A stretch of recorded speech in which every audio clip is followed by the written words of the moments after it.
सुकन्या के साथ में किस तरह से च्यवन ऋषि का विवाह हुआ था, यह आख्यान श्रीमद् भागवत महापुराण से लिया गया है। महाराज श्राद्ध देव मनु के जो पुत्र थे सरयात, जिनके घर में 3 लड़का थे और 1 लड़की थी जिसका नाम था सुकन्या।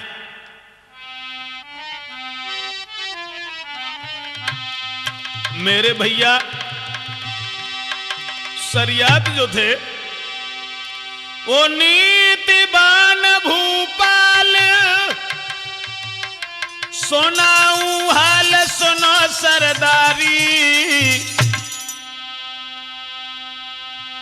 और धर्म के साथ में चल रहो रे के राजा है तपुधारी।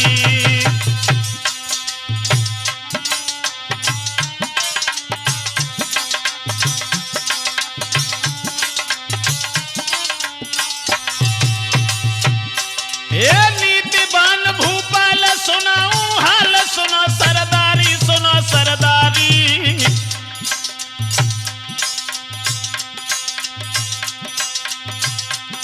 और दान धर्म के करबे में के राजा बढ़त अगारी।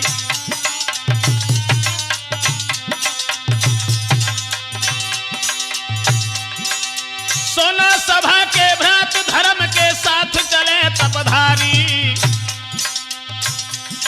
और घर में 3 बेटा है 1 बिटिया घर में कुंवारी। घर में 3 बेटा है 1 सुंदर बिटिया कुंवारी।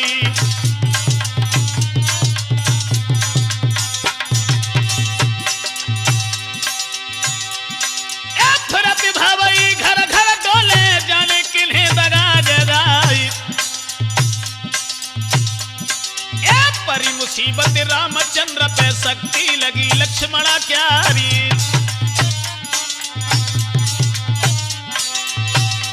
और बहे भावई शिव शंकर पे जब भस्मासुर परो बिछारी। देखे मूल गुफा में घुस गए बेहर बन गए नर से नारी।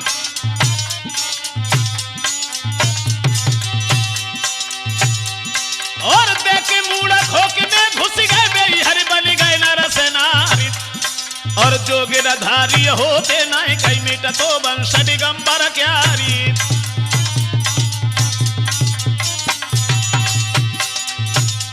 मेरी धीरे धीरे कथा दादा आगे को बढ़ रही है। मेरी धीरे धीरे कथा भ्रात आगे को बढ़ रही है। मेरी धीरे धीरे कथा भ्रात आगे को बढ़ रही है। महाराज सरयात जो धर्म के साथ चलने वाले थे, सरयात के घर में 3 लड़का और 1 लड़की थी जिसकी उम्र 12 साल की थी। और देखने में बड़ी खूबसूरत, इतनी सुंदर हती, कैसे बताएं तुम्हें हम। लिखा तो ये है,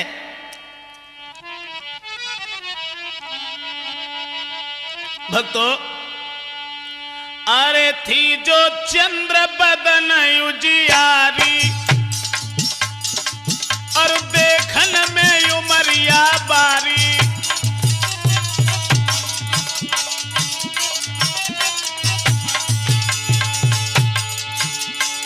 थी जो चंद्र बदन उजियारी। और देखन में लड़किनी बारी।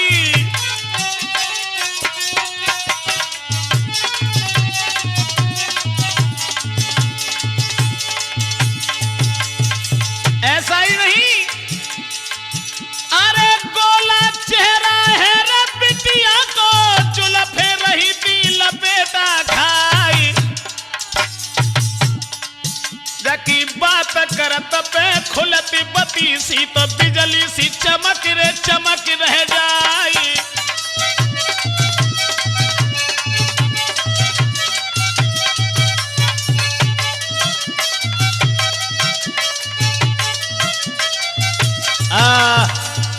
दोस्तों, सुकन्या बड़ी ही सुंदर थी और महाराज सरियात अपनी बेटी सुकन्या को बहुत प्यार करते थे।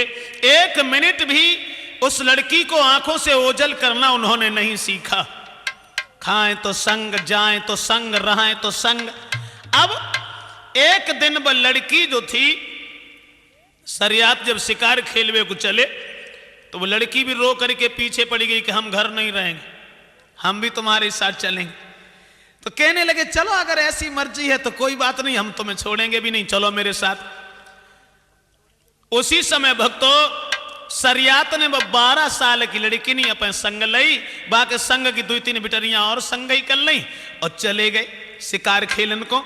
जंगल में घूमत रहे और जाए के जब जे पहुंचे हैं च्यवन ऋषि के आश्रम में, बड़े वृक्षों की घनी छाया, चारों तरफ फुलबारियां हैं, क्यारियों में सुगंधित पुष्प झूल रहे हैं और जिनके ऊपर भमरे किलोले कर रहे हैं। बसंत ऋतु सी छाई है। तो ऐसे आश्रम को निहार करके सरियात बोले सिपाहियों से अब रुक जाओ, यहीं थोड़ी देर विश्राम कर लें और उसके बाद में हम और तुम आगे चलेंगे।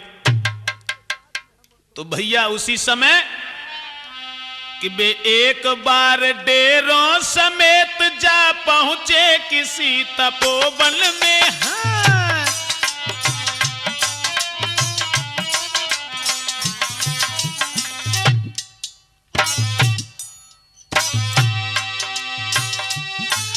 अरे एक बार डेरों समेत जा पहुंचे किसी तपोवन में, जिस जगह समाधि लगाए भय,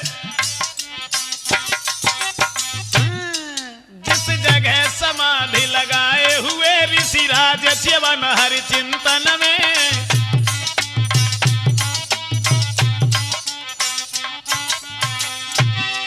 जिस जगह समाधि लगाए हुए ऋषिराज च्यवन हरि चिंतन में।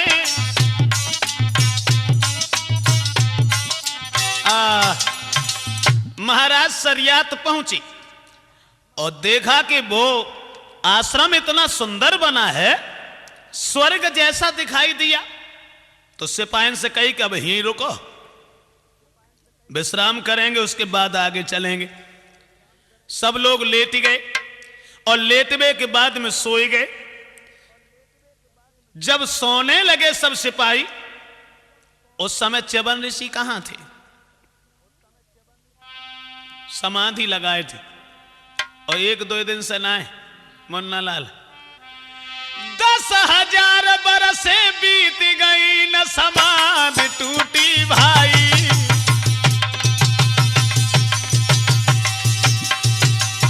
हाँ, 10,000 साल हो गए च्यवन ऋषि जिस आसन पर बैठे थे बैठे रहे।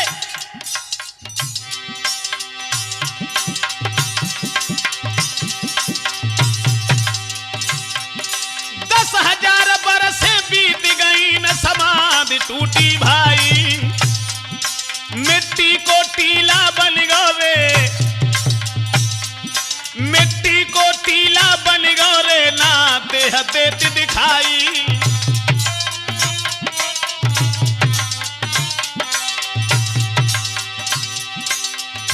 10,000 वर्षें हो गई।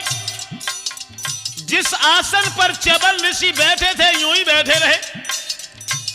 दोस्तों धूल चारों तरफ से छा गई, शरीर उनका कहीं दिखाई नहीं दे रहा था, मिट्टी का ढेर मालूम पड़ता था।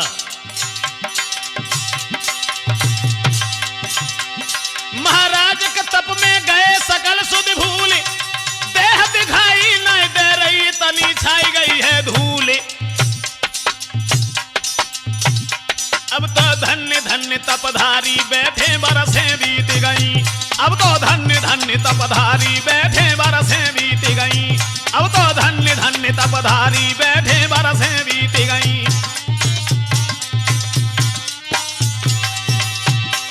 बरसें बीत गई, बरसें बीत गई, सर्वेषु बरसें बीत गई। अब तो धन्य धन्य तपधारी बैठे बरसें बीत गई। अब तो धन्य धन्य तपधारी। महाराज सरियात वहां सो रहे हैं च्यवन ऋषि समाधि लगाए थे, 10,000 साल हो गए। जिस जगह पर, जिस आसन पर बैठे थे यूं ही बैठे रहे। और दोस्तों, समाधि जब लगाई थी उन्होंने, तो उनका शरीर कहीं दिखाई नहीं दे रहा था। चारों तरफ से मिट्टी ने घेर लिया था, मिट्टी का ढेर मालूम पड़ता था। और च्यवन ऋषि के जांघों को फोड़ करके डाब बाहर निकलने लगी। दीमक ने और चींटियों ने इनके शरीर में अपने बिल बना लिए, लेकिन समाधि को नहीं तोड़ा। अब मिट्टी के ढेर में, जहां मिट्टी का टीला था, जरा जरा से उसमें 2 सुराख नजर आ रहे थे। और उन सुराखों में च्यवन ऋषि की आंखें जुगनू की तरह से चमक रही थी। अब क्या हुआ? इधर तो समाधि लगाए च्यवन ऋषि, उधर सिपाहियों को साथ लेके सरियात तो सो गए। अब 12 साल के बिटरिया जो ना रहे रामकिशोर, बाय नींद ही ना आई। सोचत रही है वही है ना, परे परे करी हूं का, चलो बाग में घूम के देख लें जब है कहा। उठी चली गई अकेली और जाए के वहीं पहुंची जहां मिट्टी का टीला था, ढेर। हुन पहुंची और बाने जब देखी दशा के जो ढेर है मिट्टी को, और जा में जो चमकत कहा है, सुबह तो कांटे उठाए के, और जो आंखें चमकती थी ना, कन्या ने 2 कांटे लेकर और उनकी बांबी में चुभा दिए। इसके बदले सन्यासी ने 2 खूनी आंसू बहा दिए।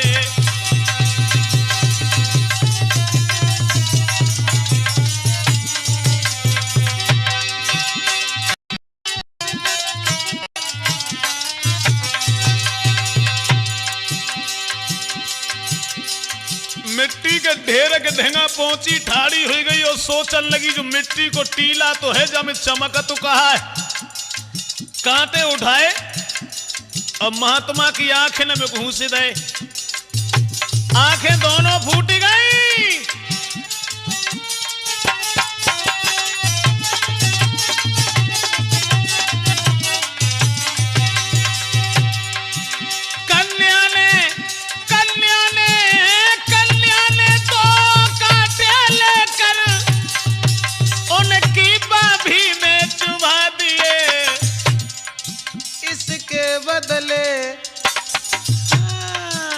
इसके बदले सन्यासी ने 2 खूनी आंसू बहा दिए।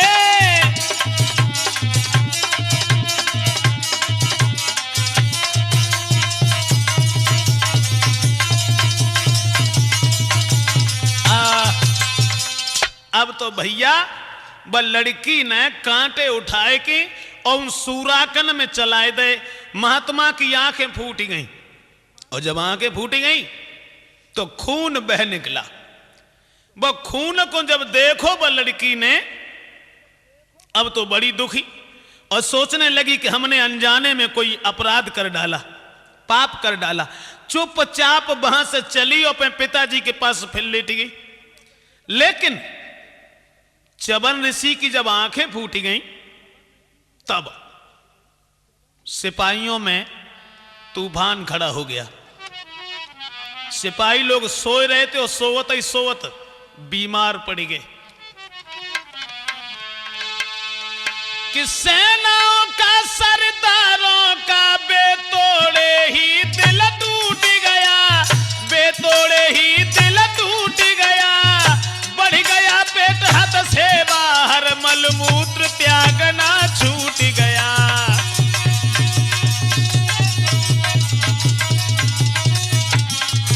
बढ़ गया पेट हद से बाहर, मलमूत्र त्यागना छूट गया।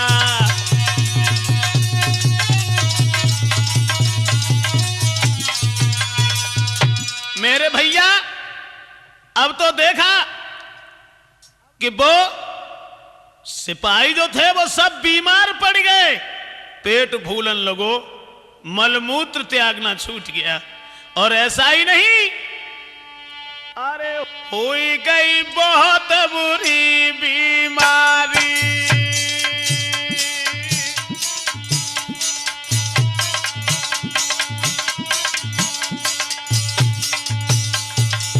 और सब रोई रही फौज बिचारी। तब शरीयत ने गिराई उचारी,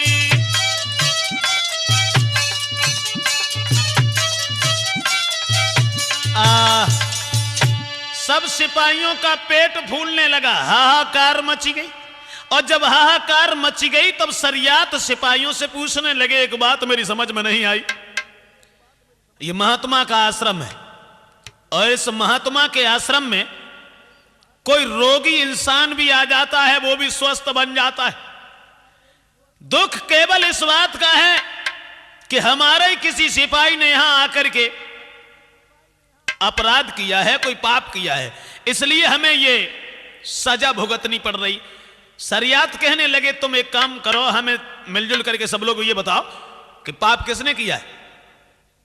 अब पाप किसी ने किया हो तब तो बताए।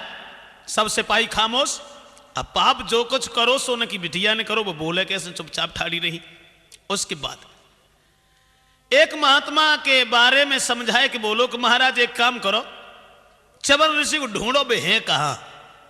ढूंढत रहे, जार बार पतो लगाते रहे, लेकिन कहूं कोई पतो ना चलो। मगर वो जाकर के पहुंचे भाई मिट्टी के ढेर के पास में, और हुवन जाए के देखो है जरा सु त्रिशूल महात्मा को नजर आऊ है, खड़ाऊ भी दिखाई दिए हैं, कुछ और भी चिन्ह देखे। तो शरीयत बोले हमें यह मालूम पड़ता है कि चबल ऋषि इसी में है। एक काम करो, इस मिट्टी को इधर उधर हटाओ, देखो। उसी समय भैया कि पाकर प्रमाण प्रत्येक भांति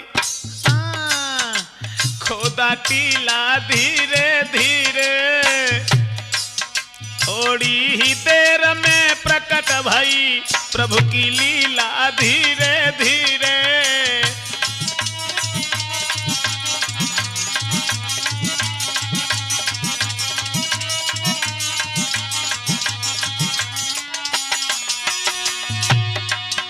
पाकर प्रमाण प्रत्येक भांति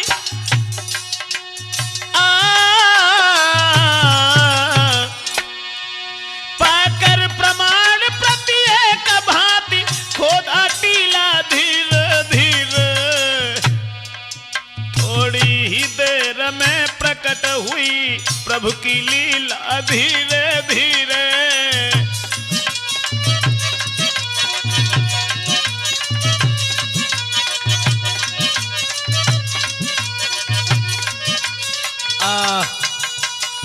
देखा च्यवन ऋषि का शरीर दिखाई देने लगा, और दोस्तों जब शरीर दिखाई देने लगा अब और फुर्ती की, बहुत जल्दी निकाला च्यवन ऋषि को। निकालने के बाद में देखा शरीयत ने कि महात्मा का शरीर तो बड़ा सुंदर बना है, लेकिन चेहरा पे जब नजर गई तो आंखें दोनों फूटी। शरीयत कहने लगे अब मैं समझ गया कि हमारे किसी सिपाही ने अपराध किया है, हमारे किसी सिपाही ने आंखें फोड़ी हैं, तलवार निकाली और कहने लगे कौन है वो कमीन, निकल के बाहर आ जाए जिसने महात्मा की जिंदगी को बर्बाद किया है। लेकिन कोई सिपाही निकल के नहीं आया। अब निकल के तो तब आए जब काऊ ने आंखें फोड़ी हो। कहने लगे मैं समझ रहा हूं हर इंसान अपने दोस्त को छुपाता है, तुम लोग अपनी कमी को छुपा रहे हो। एक एक करके मेरे सामने से गुजरते जाओ, बताओ आंखें किसने फोड़ी, और अगर इसका उत्तर हमें नहीं मिला तो हम एक भी सिपाही को लौट के जिंदा घर नहीं जाने देंगे। तब तक लड़की दोनों हाथ जोड़ के खड़ी हो गई। पिताजी क्यों, क्या हुआ? तो रो करके कन्या बोली हमने जे पातक जोड़े ही, बबुला हमने धोखे से महात्मा के नैना फोड़े हैं।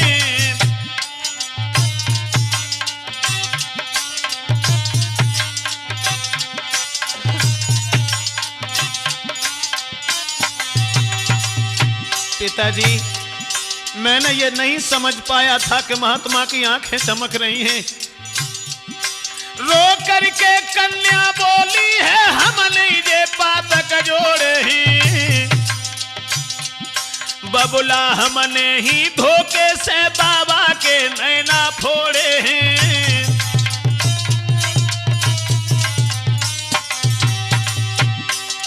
पिताजी क्षमा करना मुझे, क्षमा करना मुझे, अन जाने हमसे भूल भई, अब जो चाहो सो करो पिता, त्यागो रखो चाहे पालो या जीवन मेरो हरो पिता।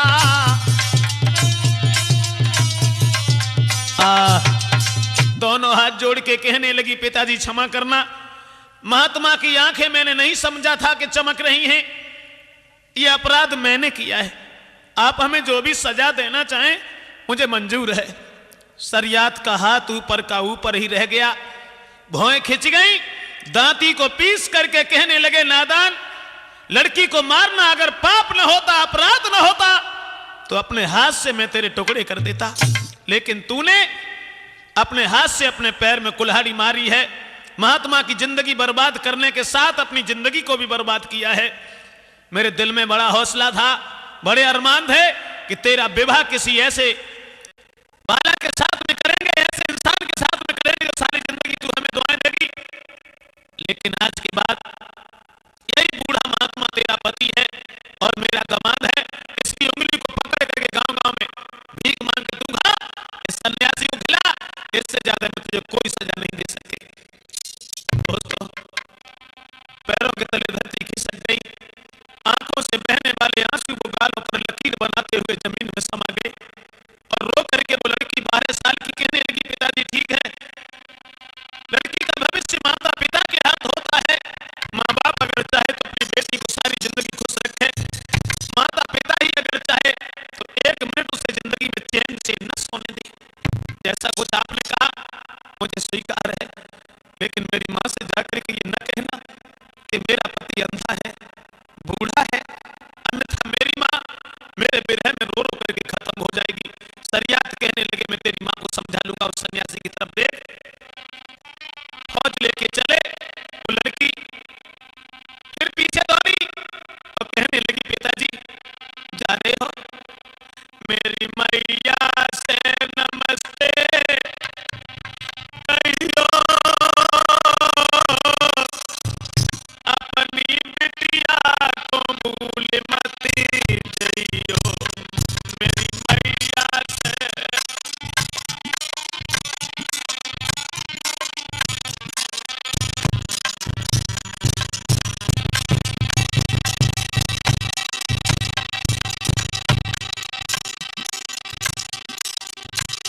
मेरी मैया से नमस्ते कहियो, अपनी बेटी को भूल मत जइयो, मेरी मैया से।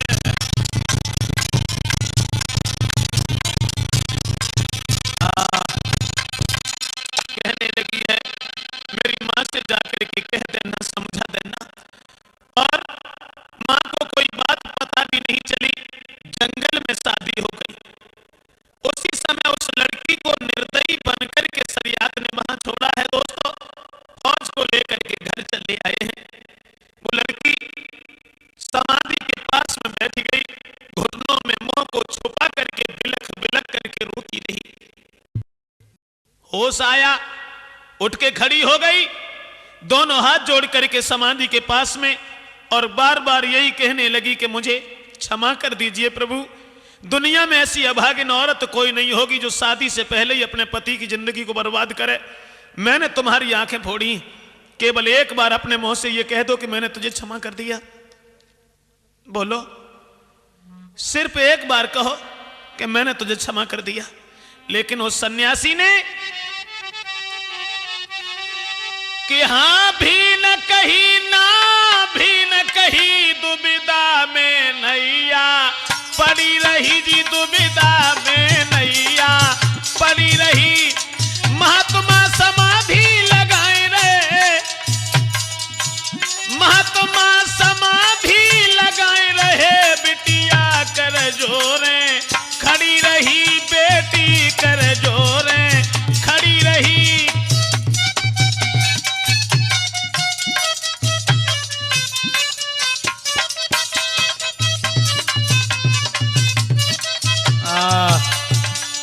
इधर उस सन्यासी ने न हाँ कही ना कही, और वो लड़की दोनों हाथ जोड़ करके समाधि के पास में खड़ी हो गई है। दोस्तों, खड़े खड़े इसने 1-2 दिन नहीं, पानी तक नहीं पिया। इसी बात से सूख के सब काटो वो शरीर।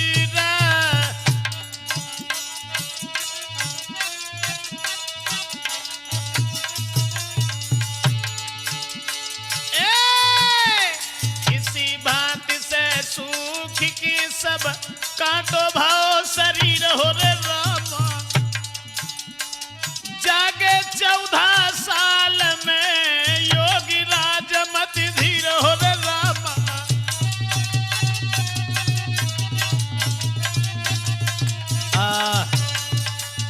1-2 दिन नहीं, 14 सालें हो गई। और 14 साल के बाद में महात्मा च्यवन ऋषि की समाधि टूटी। दोस्तों, जैसे ही वो समाधि खुली है तो लड़की इस तरह से पैरों पर गिरी है जैसे कटा हुआ वृक्ष जमीन पर गिरता है। च्यवन ऋषि कहने लगे, कौन हो तुम? मेरी आंखें फूटी हैं, मैं तुम्हें देख नहीं सकता। इस तरह से तुम हमारे पैरों पर पड़े हो, आखिर ये सब क्या है? तो वो लड़की रो करके कहने लगी, महाराज, मैं वही अभागिन हूं जो तुम्हारी जिंदगी को मैंने बर्बाद किया है। मेरे पिताजी तुम्हारी शरण में हमें छोड़ करके चले गए।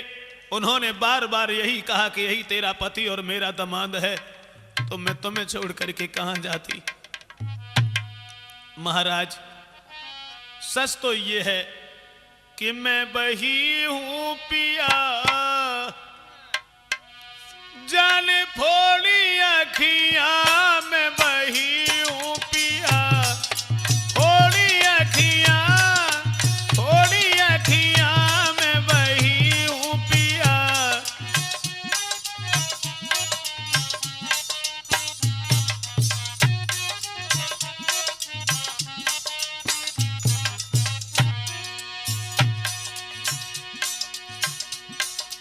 मैं वही अभागिन हूं जो मैंने तुम्हारी जिंदगी को बर्बाद किया है। भगवान, जाके पीछे घर मेरा छूटो, जाके पीछे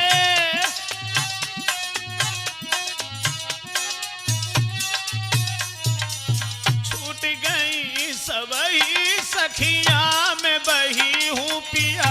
जाने थोड़ी अखियां में बही हूं पिया। थोड़ी अखियां में बही हूं पिया।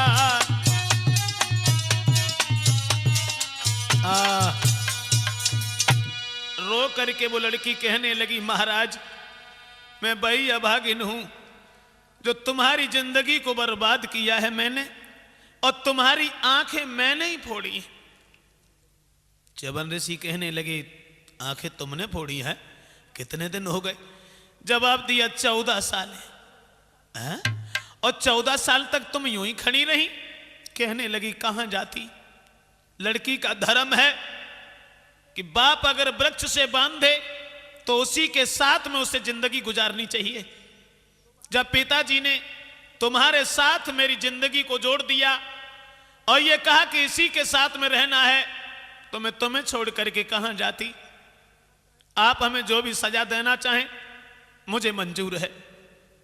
च्यवन ऋषि कहने लगे, बेटी, सजा हम तुम्हें क्या दे सकते हैं? तुम्हारी भक्ति पर हम बड़े खुश हैं। 14 साल तक तुमने एक बूढ़े महात्मा का इंतजार किया।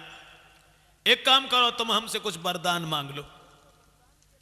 और दोस्तों, वरदान के लिए जिस समय कहा च्यवन ऋषि ने, वो लड़की दोनों हाथ जोड़ करके कहने लगी, महाराज, वरदान में अगर आप हमें देना कुछ चाहते हैं, वास्तव में अगर आप हमसे खुश हैं, हमारी भक्ति पर प्रसन्न हैं, तो ज्यादा कुछ नहीं, केवल ये दे दो कि हमने तुम्हारी आंखें फोड़ी हैं, तुम्हारी आंखें जैसी थी वैसी बन जाए, इसके अलावा हमें कुछ नहीं चाहिए। च्यवन ऋषि कहने लगे ठीक है। अश्विनी कुमार को बुलाया जो देवताओं के वैद्य थे, और उनसे ये कहा कि देखो हमारी आंखें फूट चुकी हैं, कोई ऐसी दवाई बनाओ जिससे हमारे नेत्र जैसे थे वैसे ही सुंदर बन जाएं। अश्विनी कुमार कहने लगे ठीक है। दवाई बनाई, उस औषधि के आंखों में डालने से च्यवन ऋषि के नेत्र सुंदर बने। आंखें जब सही हो गई, नजर से जब सामने का सब कुछ दिखाई देने लगा, अब तो बड़े खुश। लेकिन सरियात की लड़की से ये कहा, ये तो तुमने मेरे लिए मांगा, कुछ अपने लिए भी मांगो। मेरी आत्मा जब कहती है तब ये कहती है कि तुमने अपने लिए तो कुछ नहीं मांगा। कहने लगी महाराज मुझे चाहिए ही क्या, हर स्त्री की ये चॉइस होती है उसका पति सुंदर और विद्वान हो। अगर आप अपनी जगह पर सही हैं तो मैं पहले ही सुखी हूं। कहने लगे नहीं मांगो, कुछ और मांगो। लड़की पूछने लगी महाराज आप हमें ये बता दीजिए कि तुम्हारी उम्र कितनी है। च्यवन ऋषि कहने लगे पहले तुम बताओ कि तुम्हारी उम्र कितनी है। लड़की कहने लगी महाराज मैं 12 साल की थी जब घर से आई थी तब, और 14 साल यहां खड़े खड़े हो गई, लगभग 26 साल की हमारी उम्र है। और तुम्हारी? च्यवन ऋषि बोले हमारी उम्र तो 50,000 वर्ष की है। बोली महाराज ये तो सबसे ही बड़ी कमी है। कैसी? तो वो लड़की बोली कि महाराज बात है लज्जा की,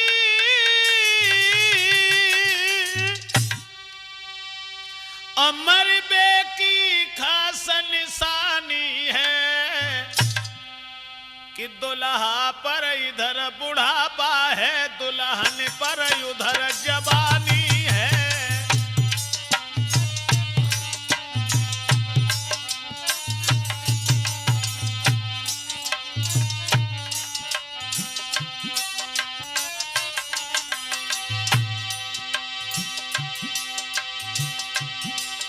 महाराज बात है लज्जा की, मर्दे की खास निशानी है,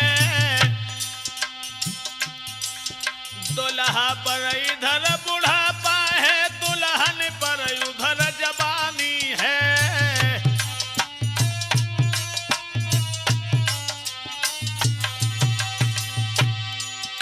दुल्हा पर इधर बुढ़ापा है, दुल्हन पर चढ़ी जवानी है। दुल्हा पर इधर बुढ़ापा है जी, दुल्हन पर उधर जवानी है।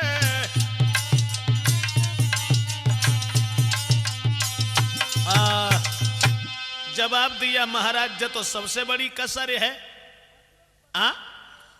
पति और पत्नी का जोड़ा अगर एक जैसा नहीं है तो जिंदगी का आनंद सब धूल हो जाता है। और दोस्तों ये ध्यान रखना, वैसे विद्वानों ने बहुत कुछ लिखा है। विद्वानों ने ऐसा भी बताया है कि पति और पत्नी जिंदगी रूपी रथ के दोनों पहिया होते हैं। और ये तो जानते ही हो कि जब गाड़ी में एक भी पहिया कमजोर है तो गाड़ी को चलने में झटका लगता है। च्यवन ऋषि से बोली समझाए कि महाराज ये तो सबसे बड़ी कमी है, पति और पत्नी का जोड़ा एक जैसा नहीं तो जिंदगी का आनंद सब धूल हो जाता है। मगर लिखा तो ये भी है कि कुदरत की देन पर शंका करना ये अपनी मूर्खता है। लेकिन मैं अपनी आंखों से अधिकांश ये देख रहा हूं कि पति और पत्नी का जोड़ा एक जैसा नहीं मिलता। न जाने क्या ऐसी प्राकृतिक देन है। लाखों घर दोस्तों ऐसे पड़े हैं, जिंदगी हो गई लेकिन पति और पत्नी का दिल एक नहीं हुआ। पता नहीं क्या ऐसी कुदरत की देन है जो लड़की अगर ज्यादा सुंदर है तो उसे लड़का कभी सुंदर नहीं मिलता। लड़का अगर ज्यादा चतुर है तो उसे लड़की चतुर नहीं मिलती। लड़की अगर ज्यादा चतुर है तो लड़का ज्यादा ना है तो थोड़े तो बोंट ढीले हुए यही बाकी क्या विधि का विधान। दोस्तों समझाए कि च्यवन ऋषि बोले तो हमें तुम बताओ कि तुम क्या चाहती हो। बोली महाराज हम तो जज चाहते हैं। यदि देते हो वरदान हमें तो मेरे ही प्रेम में सन जइयो। और मैं 26 साल की गोरी है तुम 30 के दूल्हा बन जइयो।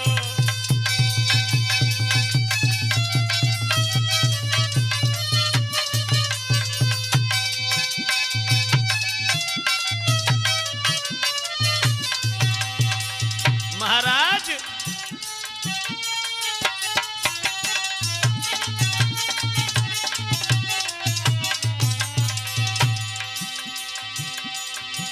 यदि देते हो वरदान हमें तो मेरे ही प्रेम में सल जाइयो। मैं 26 साल की दुल्हन ही तुम 30 के दूल्हा बन जाइयो।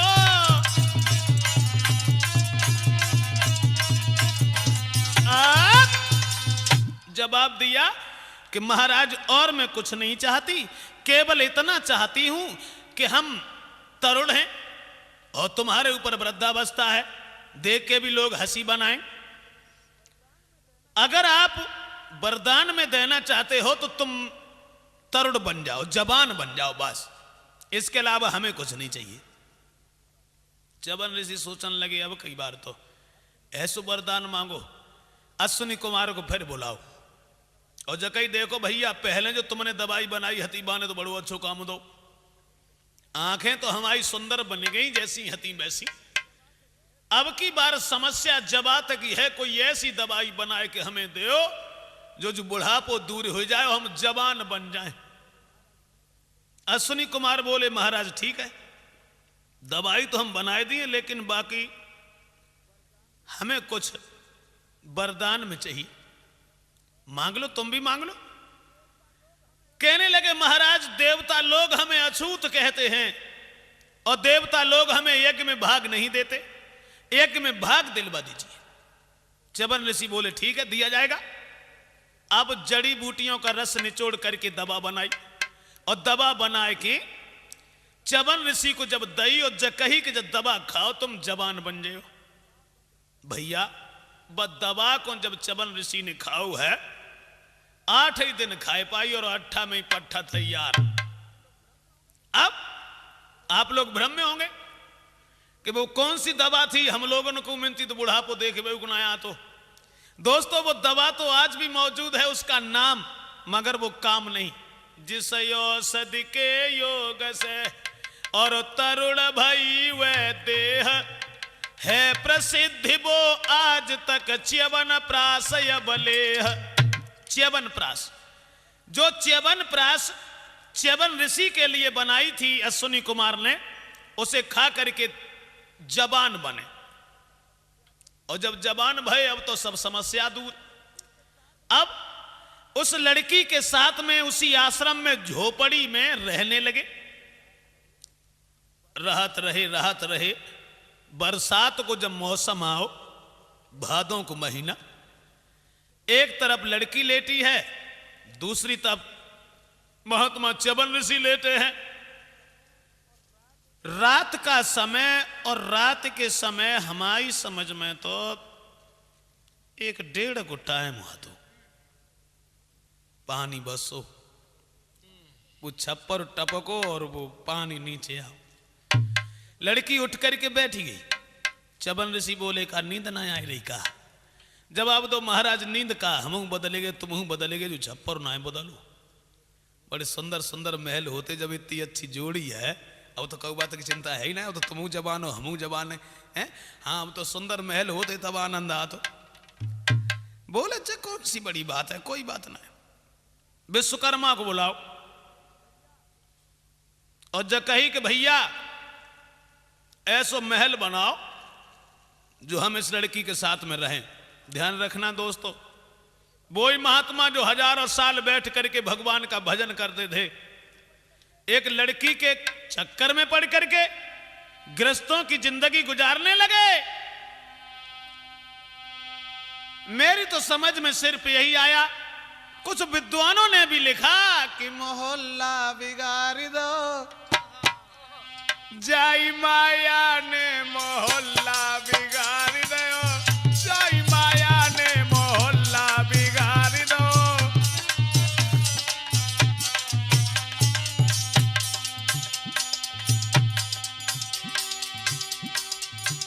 एक नहीं, ब्रह्मा पे झपटी की, विष्णु पे झपटी, और नारद को नचाई दो, जय माया ने नारद को नचाई दो, जय ठगनी ने मोहल्ला बिगाड़ दो।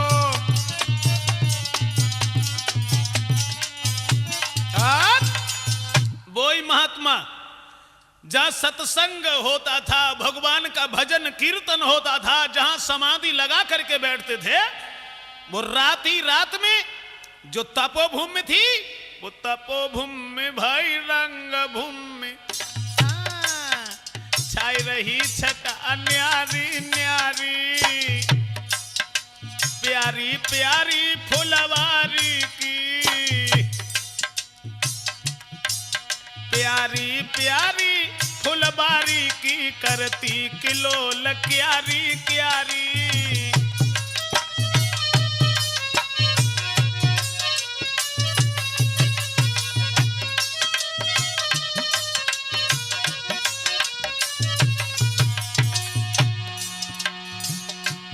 भागवत श्रोताओं, अब तो न वहां धूनी है न कुटिया है, बड़े सुंदर सुंदर महल दिखाने लगे। और क्या हुआ, धूनिया नहीं बेदिया नहीं,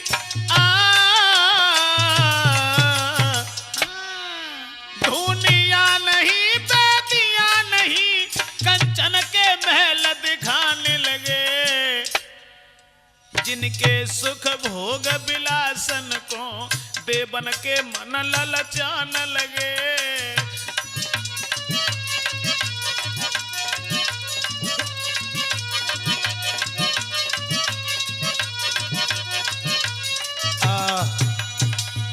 मेरे भैया, रात ही रात में जहां झोपड़ी थी, बड़े सुंदर सुंदर महल बनाए विश्वकर्मा ने।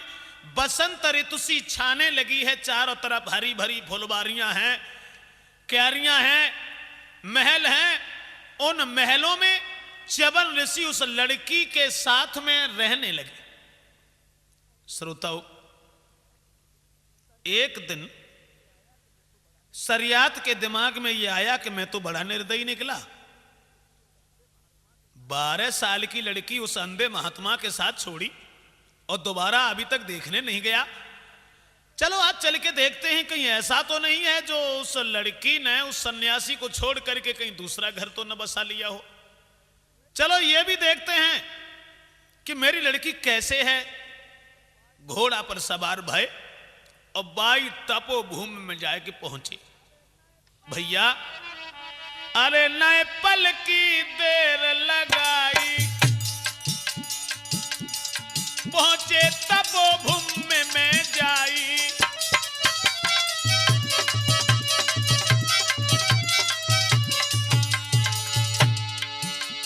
अरे नए पल की देर लगाई, पहुंचे तपोभूमि में जाई।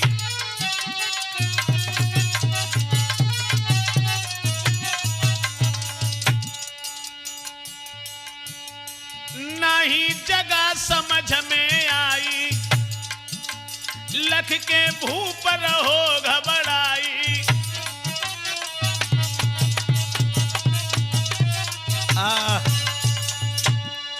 सरियात खड़े हो गए, लेकिन वो जगह पहचानने में नहीं आई। लड़की को दूर से पहचान लिया और मन में ये सोचने लगे कि मेरी बेटी तो है, लेकिन वो महात्मा नहीं है जिस महात्मा के साथ मैं अपनी पुत्री को छोड़ के चला गया था, हमारा दमाद तो अंधा था, बूढ़ा था।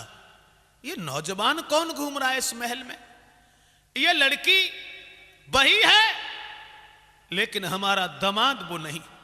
शायद मेरे जाने के बाद मेरी बेटी ने कि महात्मा को कहीं हटा करके इसने ये राग जमाया है।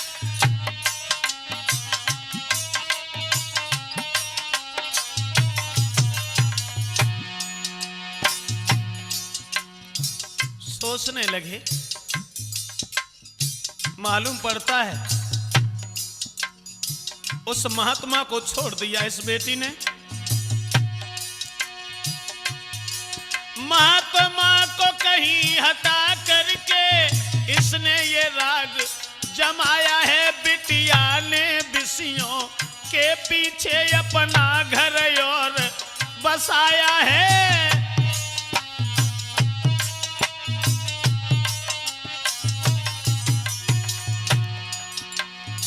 महात्मा को छोड़ दिया। हमारी लड़की ने ये दूसरा घर बसा लिया है। मेरा अनुमान अगर सच है तो ये कन्या नहीं कलंकिनी है, कन्या नहीं कलंकिनी है। मेरे जीवन का दूसर है, ये विषय विषैली नागिनी है।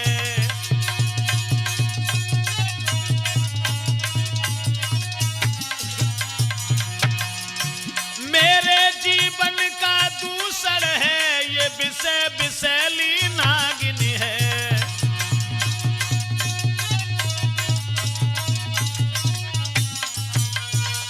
दोस्तों, उसी समय देखा शरियात ने, समझ गए और विचार किया कि मेरा दमाद तो अंधा था, बूढ़ा था, ये नौजवान कौन घूम रहा है। तब तक वो लड़की, क्या जी, क्या आपने हमें पहचाना नहीं? शरियात कहने लगे, पहचान लिया, दूर खड़ी रहे, शरीर से हाथ मत लगा देना। मेरा दमाद तो बूढ़ा था, ये नौजवान कौन घूम रहा है? चबन ऋषि आए और समझाए कि बोले कि देखो अपनी बेटी के ऊपर दोष न लगाओ। यहां पर तुम जो भी कुछ देख रहे हो ये सब तुम्हारी लड़की की ही देन है। और मैं जवान हुआ हूं, यहां पर भवन बनवाया है, ये सब तुम्हारी बेटी की देन है। दोस्तों, ये वचन सुनकर के शरियात ने अपनी पुत्री को कलेजे से लगाया। क्षमा करना बेटी, मैं बड़ा निर्दयी निकला। तुमने 14 साल तक इस बूढ़े महात्मा का इंतजार किया। कहने लगी, और कहां जाती? लड़की का धर्म है कि बाप अगर वृक्ष से बांध दे तो उसी के साथ उसे जिंदगी गुजारनी चाहिए। मगर साथियों, ये कहानी बहुत दिन पहले थी, अब ऐसा कुछ नहीं रहा। महाराज शरियात बड़े खुश हुए हैं। उसी समय चबन ऋषि ने एक अनुष्ठान रचाया, जिस यज्ञ में, हवन में सब देवता लोग आए। और जब देवता लोग आए हैं, अश्विनी कुमार को वरदान मिल गया था, वो भी आए। लेकिन इंद्र को अपने ऊपर बहुत घमंड था। इंद्र कहने लगा, चबन ऋषि एक बात समझ में नहीं आई, तुमने अश्विनी कुमार को यज्ञ में शामिल क्यों किया? चबन ऋषि कहने लगे, हमारे लिए सब देवता एक ही समान है। इंद्र कहने लगा, ये देवता कहां है? जातिहीन है, कमीन है। तुमने कैसे जाना? इंद्र कहने लगा, वो मतलब सिर्फ ये है कि ये सदा रोगियों से मिलता है, इसलिए अछूत है, हम यज्ञ में शामिल नहीं करेंगे। चबन ऋषि बोले, ये तुम्हारी भूल है कि जो तुमको स्वस्थ बनाता है तुम उसे अछूत बताते हो।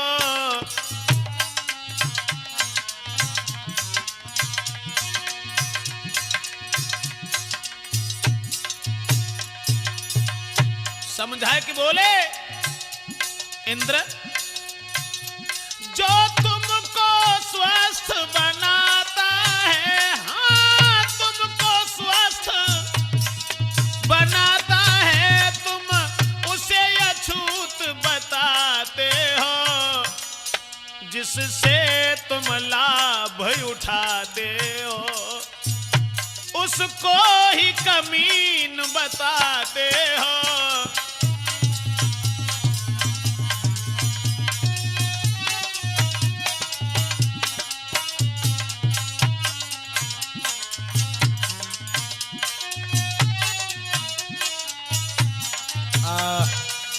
जवाब दिया च्यवन ऋषि ने, रात में भी अगर तुम्हारे सर में दर्द सुन लेता है तो नंगे पैरों भाग खड़ा होता है। तुम अपने आप को न जाने क्या समझते हो। अरे अछूत तो वो होता है जिसे हम न छू सके। बात दूसरी यह है देवराज इंद्र, अपने को जो बड़ा समझता वो बड़ा न माना जाता और लोग जिसको बतलावे बस वही बड़ा कहलाता। अपने आप को बड़ा समझने वाला इंसान मूर्ख होता है और समाज की नजरों से गिर जाता है। इंद्र कहने लगा इसका मतलब यह है कि तुम मानोगे नहीं। इंद्र ने कहा अच्छा ठहरो और चर्चा ही आज उठा दूंगा। असुनी और उसके प्रेमी दोनों का नाम मिटा दूंगा।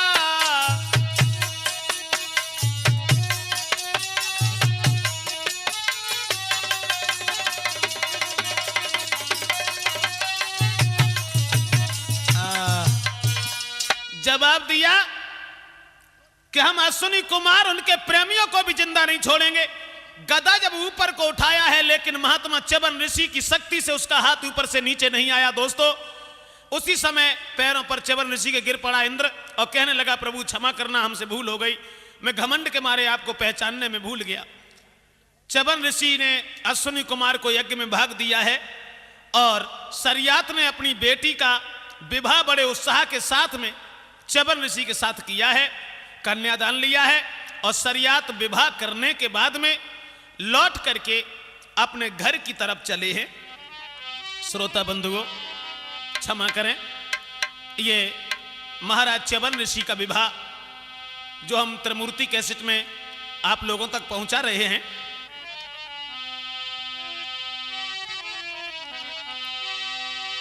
अंधे की दुल्हन की कथा जल्दी में सुनाई जाएगी।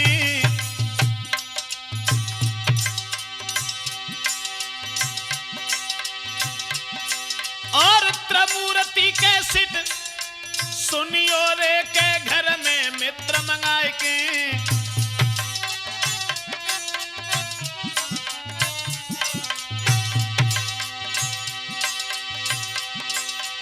राम किशोर ग्राम दिघरा के ढोलक रहे बजाई। सर्वेश कुमार अंजनी बालोच मिटारो चटकाई।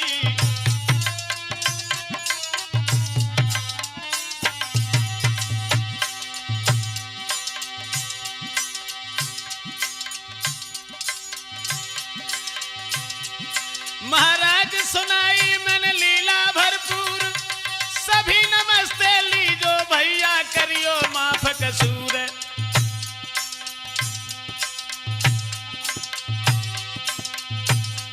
मेरे पूज्य गुरु आधार